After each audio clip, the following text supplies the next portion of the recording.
that next year is our 180th anniversary. RUSI was established in 1831 at a meeting that took place on the 26th of June 1831 at the Thatched Roof Tavern. And from then on, it has become the longest surviving military think tank in the world, and we're very proud of that. And so we're starting our celebrations for the 180th anniversary now. The CDS lecture is by far and away our most popular lecture of the year. And so I thought that I would like to tell you that we are beginning now the process that you'll be hearing a lot more about after Christmas of our 180th anniversary. The Duke of Wellington established us. He said that he wanted to give his officers something else to think about apart from drinking, dancing and chasing women. In 180 years, I suspect that modern officers are still pretty struck by that problem. What else to think about?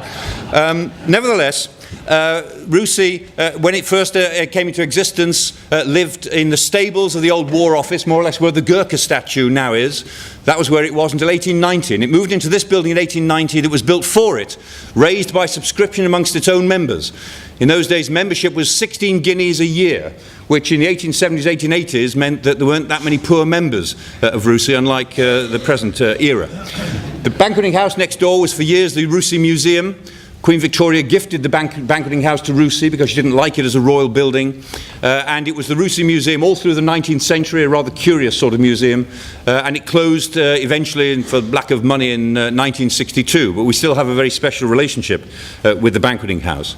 But RUSI has always been known for its great lectures. During the 19th century, some of the great lectures were given here, just as they were at the Royal Geographical Society and the Royal Astronomical Society. And in the 20th century, of course, people like Liddell Hart and JFC Fuller worked here. We often think that what they contributed to the theory of blitzkrieg probably means that the RUSI Library did more for the German war effort than it ever did for the British war effort. Nevertheless, in lectures, in media, now in the cyber world, RUSI, I think, has been true to that tradition of discussing everything under the sun in terms of defence and security. We're very proud of our history. It is our golden thread. And you'll realise that most of the people who work here are fairly young, and they are inordinately proud to be involved with an organisation that has its 180th anniversary, I think, next year. And I finally go back to the words of Winston Churchill, who spoke here on the 4th of July, 1950, Independence Day 1950. And he said, I earnestly urge all you members of this distinguished institution, so many of whom I see in this beautiful room, to make it your duty to keep alive in the thinking part of the British nation a keen and flexible volume of British thought upon the art of war, without which even now at the present time when all wars are over, no nation can be sure it will survive. That was typically Churchillian, not least in the man's inability ever to reach the end of the sentence.